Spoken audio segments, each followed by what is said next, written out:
जिला मुख्यालय में आदिवासी युवा शक्ति अनूपपुर के द्वारा देश के राष्ट्रपति के नाम ज्ञापन जिला प्रशासन को सौंपा गया, जिसमें आदिवासी जिले में रह रहे आदिवासियों के लिए भारतीय संविधान का पालन कराने एवं 13 अन्य मांगे भी ज्ञापन के माध्यम से कही गई है। जिला मुख्यालय में आदिवासी युवा शक्ति अनूपपुर के द्वारा देश के राष्ट्रपति के नाम ज्ञापन जिला प्रशासन को सौंपा गया है, जिसमें आदिवासी जिले में रह रहे आदिवासियों के लिए भारतीय संविधान के अनुच्छेद 244 का पालन कराने के अलावा 13 अन्य मांगे भी ज्ञापन के माध्यम से कही गई है।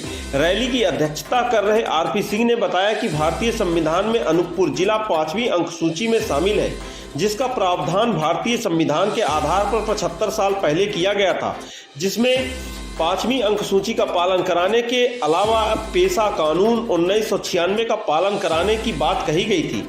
वहीं वन अधिकार के अलावा अनुसूचित जाति अत्याचार निवारण, बैकलॉग पदों से भर्ती कराने, पुरानी पेंशन योजना बहाल कराने, आवास योजना में राशि बढ़ाने के साथ बेरोजगारों में भत्ता दिलाने के अलावा कीरर घाट में मरम्मत के नाम पर हुए भ्रष्टाचार की जांच कराने की भी मांग ज्ञापन के माध्यम से कही गई है। गौरतलब है कि अनूपपुर जिले में आदिवासियों की स्थिति अच्छी नहीं है, इसलिए यहां पर पेंशन योजना, अत्याचार निवारण सहित कई विशेष मांग ज्ञापन के माध्यम से की गई है। वहीं लगातार कीरर घाट बंद होने से आवागमन में भी आदिवासियों को परेशानी हो रही है, जिससे लेकर पूर्व में भी ज्ञापन के माध्यम से जिला प्रशासन को अवगत कराया गया था। इसके बावजूद आज दिनांक तक उसकी मरम्मत व उसे चालू नहीं कराया गया। इसी को लेकर एक बार पुनः आदिवासी संघ ने ज्ञापन सौंप कीरर घाट को चालू कराने व उसकी भ्रष्टाचार में किए गए जांच कराने के संबंध पर ज्ञापन सौंपा गया है। गौरतलब है कि लगातार दूसरी बार कीरर घाट अपने आप पहाड़ ढह जाता है, जिससे आवागमन में लोगों को परेशानी होती है। बताया जाता है कि पुष्पराजगढ़ अंचल क्षेत्र यहाँ पर आदिवासी बहुमूल्य क्षेत्र है। यहाँ पर रोजाना आदिवासियों का आना जाना लगा होता है और अगर इस तरीके से भ्रष्टाचार होगा तो आदिवासियों का शोषण हो रहा है। इसलिए आदिवासी संघ ने ज्ञापन सौंप एक बार फिर से कार्यवाही की मांग की है। अब देखना होगा जिला प्रशासन कब तक आदिवासियों की ज्ञापन पर संज्ञान लेते हुए उन पर कार्यवाही करता है। तो वहीं कई आदिवासी जिले में ऐसे हैं जिन्हें अभी तक प्रधानमंत्री आवास योजना का लाभ नहीं मिल पाया है और जिन्हें मिल रहा है वह पूरा पैसा तो खर्च कर देते हैं, लेकिन उनका अच्छे से प्रधानमंत्री आवास योजना नहीं बन पाता। इसलिए आदिवासी संघ ने एक बार फिर ज्ञापन के माध्यम से प्रधानमंत्री आवास योजना में राशि बढ़ाए जाने की मांग की है।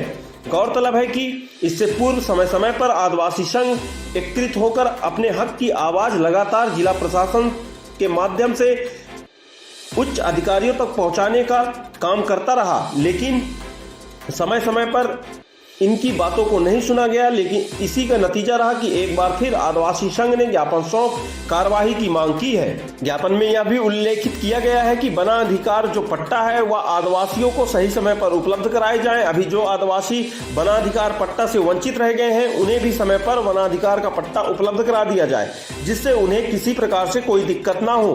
दरअसल होता यह है कि जो आदिवासियों का पट्टा नहीं होता उन्हें वन विभाग द्वारा परेशान किया जाता है। इसलिए आदिवासी संगठन ने इस मुद्दे को भी शामिल कर ज्ञापन के माध्यम से अवगत कराया है। अपन सोचे हैं मेन है हमारा 5वीं अनुसूची का पूर्णतः अनुपालन हो, पेशा कानून का पूर्णतः अनुपालन हो, वन अधिकार कानून, अनुसूचित जाति जनजाति अत्याचार निवारण अधिनियम इसका भी पूर्णतः पालन हो। दूसरी चीज़ अपना ये मांग करते हैं कि जो आवास योजना है उसमें भी राशि बढ़ाई जाए। ये तो फिर सस्ते दर में हमको माल उपलब्ध कराए, गरीबों के लिए होता है तो उनको भी घर बनाने में सहूलियत हो।